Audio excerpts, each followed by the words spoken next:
బ్రహ్మారెడ్డి గారు మాచర్ల నియోజకవర్గానికి వస్తే మాచర్ల నియోజకవర్గంలో మారణకాండ మళ్ళీ వచ్చే అవకాశం ఉంటుందంటూ కూడా మీ మీద ఆరోపణలు చేస్తున్నారు పిన్నెల్లి రామకృష్ణారెడ్డి గారు. అది ఏంటి సార్? ఓటమి భయంలో భాగంగా అలాంటి ఆరోపణలు చేస్తున్నారా, లేదంటే అది ఒక రాజకీయ వ్యూహంలో భాగమా అంటే ఏం చెప్తారు? తోట చంద్రయ్య, జల్లయ్య ఏ పార్టీ చెందిన వాళ్ళని చంపారు? బ్రహ్మారెడ్డి ప్రోద్బలంతో మరి వైసీపీ వాళ్ళని ఎవరిని చంపారు? దిక్కుమాలిన ఆరోపణలు, సిగ్గు లేకుండా మాట్లాడతారు. ఇప్పుడు వాళ్ళు చంపకుండా నేను చంపుతాను అంటారేంటి? ప్రజలంతా బుద్ధిహీనులు అనుకుంటున్నారా ఏంది? చంపింది తోట చంద్రయ్య ఏ పార్టీ, జల్లయ్య ఏ పార్టీ? వచ్చిన తర్వాత జరిగిన 2 మర్డర్లు మా పార్టీ వాళ్ళ మీదనే జరిగినాయి. మీరు చంపి నేను రావటం మూలంగా ఫ్యాక్షన్ అంటే ఏంటి ఈ వాదన? అంటే ప్రజలు అమాయకులు, ప్రజలు ఏది చెప్పినా మనం ఏది చెప్పినా వింటారనేదే కదా. చంద్రయ్య గొంతు కోసే వ్యక్తి మాకు సంబంధం, మా పార్టీకి సంబంధం లేదంటే, మీ ఎంపీపీ గొంతు కోస్తుంటే మాకు సంబంధం లేదంటే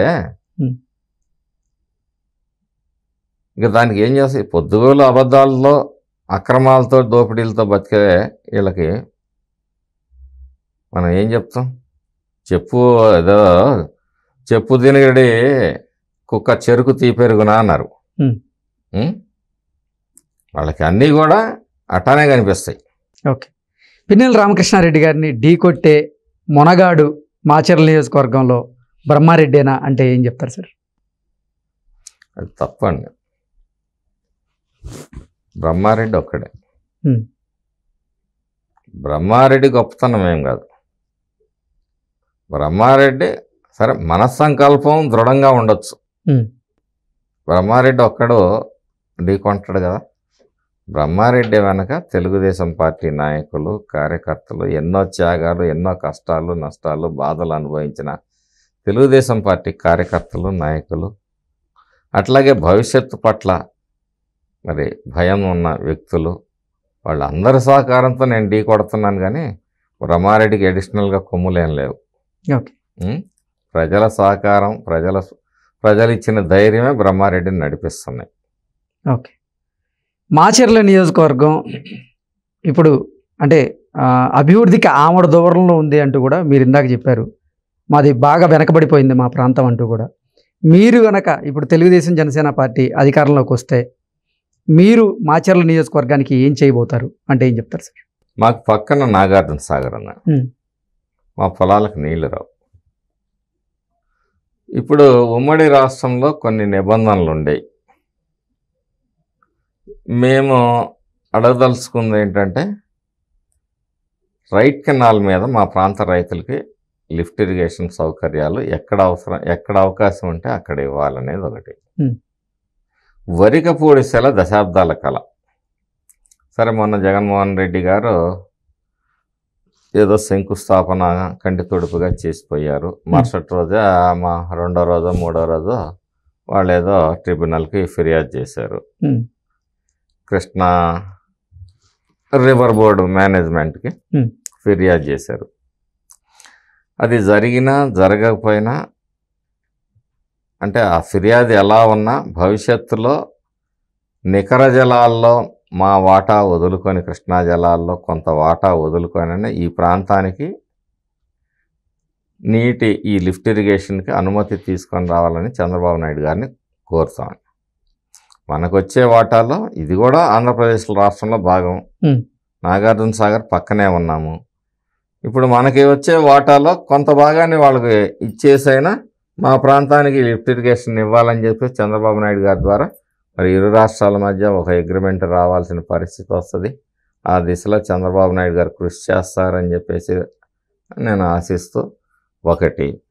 2, ఈ రోజుకి దౌర్భాగ్యం ఏంటంటే సాగునీళ్లు లేవు, తాగునీళ్లు లేవు, తాగడానికి నీళ్లు లేవు, పొలాలకు నీళ్ళు లేవు, ఉన్నది కన్నీళ్లే. ఈ పరిస్థితుల నుంచి ప్రజల కళ్ళల్లో ఆనందం తొంగి చూడాలి. ఎందుకంటే రైతాంగం ఈరోజు పల్నాడు ప్రాంతంలో ఆత్మహత్యలు చేసుకుంటున్నారు అంటే ఒక ముఖ్యమైన కారణం ఏంటంటే బోర్లు. పంటలు పండకపోవటం ఒక భాగం, చీడపీడలు, ధరల మార్పులు, ధరల్లో హెచ్చు తగ్గులు ఒక కారణం అయితే, ప్రకృతి ఇవన్నీ ఒక భాగం అయితే, ఒక అగ్రికల్చరల్ బోర్ వేయాలంటే 7-8 లక్షల రూపాయలు ఖర్చు అవుతుంది. 1000 అడుగులు బోర్ వేయాల్సి వస్తుంది. ఒక మోటార్, దానికి 25 HP మోటారు, ప్యానలు, వైర్లు, పైప్ లైన్స్, ఎలక్ట్రికల్ ట్రాన్స్ఫార్మర్లు, అధికారుల లంచాలు, ఇవన్నీ కలిస్తే 8 లక్షల రూపాయలు అవుతుంది. ఓకే, ఒక బోర్ వేసాడు, వాటర్ వచ్చింది. అది ఎంత టైం వస్తుంది అనేది తెలియదు. ఒక రోజు రావచ్చు, 2 రోజులు రావచ్చు, 10 రోజులు రావచ్చు, ఫెయిల్ అవుతున్నాయి. అట్లానే సక్సెస్ రేట్ వచ్చేటప్పుడు మనం 10 బోర్లు వేస్తే 1-2 సక్సెస్ అవుతాయి. అట్లా నష్టపోతున్నారు. సో రైతు కుటుంబాలలో ఈ విధంగా ముఖ్యంగా నష్టపోతా ఉన్నాయి. కాబట్టి సాగునీరు, తాగునీరు మొట్టమొదటి అంశం. పేదలు ఎవరైతే ఉన్నారో వాళ్ళందరికీ కూడా గృహ నిర్మాణం చేపట్టాలి. ఓకే. చాలామంది బలహీన వర్గాల ప్రజలు, ఎస్సీ ఎస్టీలు, తండాలు చాలా ఉన్నాయి. వాళ్ళకి గృహ నిర్మాణాలు చేపట్టాలి. మెరుగైన వైద్యం, ఇవాళకి సరైన వైద్యశాల లేదు మాచర్లలో. నరసరావుపేట లేకపోతే గుంటూరు రావాల్సిన పరిస్థితి. క్రిటికల్ కేర్ అనేది లేదు. దాన్ని ప్రభుత్వ ఆసుపత్రుల్లో మరి మంచిగా డెవలప్ చేసి 100 పడకలు చేసి అక్కడ క్రిటికల్ కేర్ వైద్యం కూడా అందించాలి. ఈరోజు గర్భిణీ స్త్రీలు ప్రైవేట్ హాస్పిటల్స్కి వెళ్తే 50,000 రూపాయలు కట్టాల్సి వస్తుంది. పేద కుటుంబానికి కూడా తప్పని పరిస్థితి. కాబట్టి ఒక ప్రత్యేక ప్రసూతి విభాగాన్ని ఏర్పాటు చేయాలి. ఇట్లా కొన్ని లిఫ్ట్ ఇరిగేషన్ పథకాలను మూలన పడేశారు నిర్వహణ లోపంతో. వీటిని అన్నిటినీ పునరుద్ధరించాలి. యువత కోసం ఇక్కడ ఏదన్నా మనకు కొంత మిగులు భూమి ఉంది కాబట్టి అక్కడ ఏదన్నా ఇండస్ట్రియల్ పార్క్స్ లాంటివి తెచ్చి యువతకు ఉద్యోగాలు తీసుకురావాలి. అది ప్రైవేట్ సెక్టర్ అయినా కానివ్వండి, ఒక ఉపాధి అవకాశాలు కల్పించాలనేది ఆకాంక్ష. అవన్నీ జరిగితే నా జీవితం ధన్యమైనట్టుగానే భావిస్తానండి. ఓకే, మాచర్ల ఫ్యాక్షన్కి అడ్రస్గా మారబోతుంది. అందువల్లే అక్కడికి పరిశ్రమలు ఏవి రావట్లేదంటూ కూడా ఒక చర్చ నడుస్తూ ఉంది సార్. మీరు వచ్చిన తర్వాత అయినా ఆ చర్చకి మీరు అంటే ఆ పరిశ్రమల్ని నెలకొల్పే విధంగా మీరు అడుగులు వేయబోతారా అంటే ఏం చెప్తారు? ఇక్కడ ఒక ప్రధానమైన ఇదేంటంటే, మనం అంతర్జాతీయ సంస్థల్ని రెడ్ కార్పెట్ బారచి దావోసో పోయి రెడ్ కార్పెట్ బారచి మాకు రాండయ్యా, మీకు ఇన్సెంటివ్స్ ఇది ఇస్తాం అది ఇస్తాం రాండయ్యా బాబు అని చెప్పేసి పిలుస్తూ ఉంటాం సహజంగా ప్రతి రాష్ట్ర ప్రభుత్వం కూడా. దౌర్భాగ్యం, దుర్మార్గం ఏంటంటే ఇక్కడ ఉన్న సంస్థల్ని పారదోలుతున్నారు. ఒక నాయకుడి మీద నమ్మకం ఉన్నప్పుడు రావటానికి, అదే చంద్రబాబు నాయుడు గారిని నమ్మే కియా కావచ్చు, కొన్ని సంస్థలు ఈ రాష్ట్రంలోకి వచ్చినాయి, ఏర్పాటు చేసినాయి, కొంతమందికి ఉపాధి ఉద్యోగ అవకాశాలు కల్పించినాయి. జగన్మోహన్ రెడ్డి గారి ప్రభుత్వంలో ఉన్ని బట్టలు కాదు ఉన్న బట్టలు ఊడిపోతున్నాయి. ఈ పరిస్థితుల్లో మళ్ళీ ఇలాంటి ముఖ్యమంత్రి వస్తే ఏంటి ఈ రాష్ట్రానికనే ఒక కొత్త ఆలోచన, భయాన్ని కూడా ఈయన సృష్టించాడు. ఈయన ఉండటం కాదు, ఈయన పోయిన తర్వాత కూడా ఈ పాపం కొన్నాళ్ళు వెంటాడుతుంటుంది ఈ రాష్ట్రాన్ని. ఈ అప్పులు వెంటాడుతుంటాయి ఈ రాష్ట్రాన్ని. ప్రజల్లో భవిష్యత్తునే తుంగలో దొక్కేశాడు. రాష్ట్రాన్ని అప్పులమయం చేశారు. అప్పులు ఏమైనాయి, వడ్డింపులు ఏమైనాయి, ఈ లెక్కలేంటో అది అర్థం కాని పరిస్థితి. భవిష్యత్తులో చంద్రబాబు నాయుడు గారు ఓకే ముఖ్యమంత్రిగా ఉన్నారు, పర్వాలేదు, బాగానే చూస్తారని ఒక ఇండస్ట్రీ పెడతాం. మళ్ళీ జగన్మోహన్ రెడ్డి లాంటి ఇంకెవరైనా వస్తే మా పరిస్థితి ఏందని ఆలోచించుకునే పరిస్థితుల్లో ఈరోజు ఈ రాష్ట్రంలో మరి ఎటువంటి వ్యాపార సంస్థలు రావడానికి కూడా ముందుకు రాని పరిస్థితి. అంటే భవిష్యత్తును కూడా నాశనం చేశాడు ఆయన.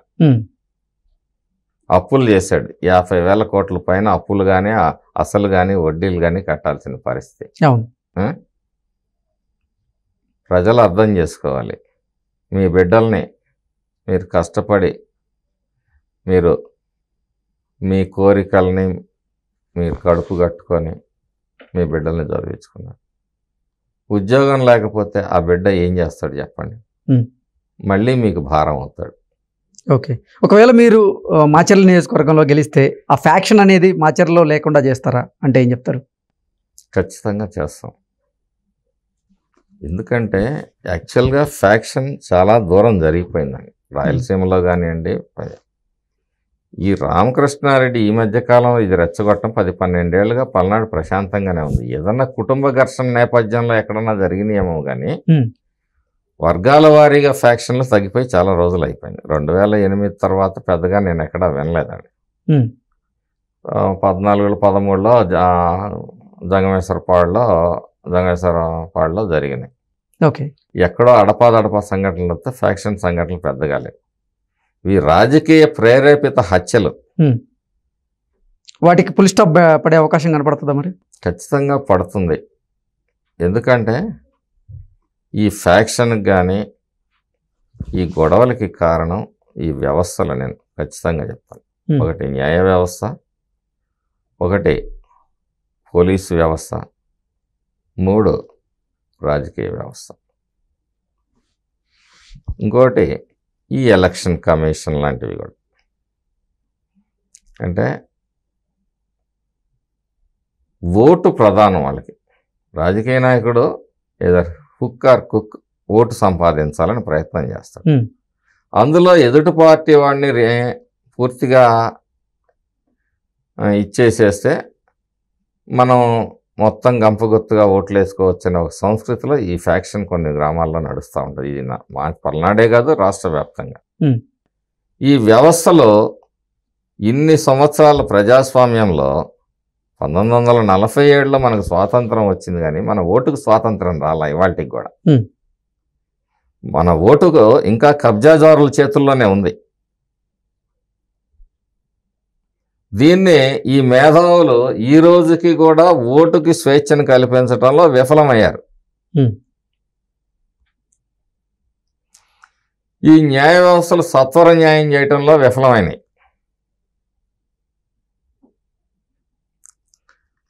పోలీసులు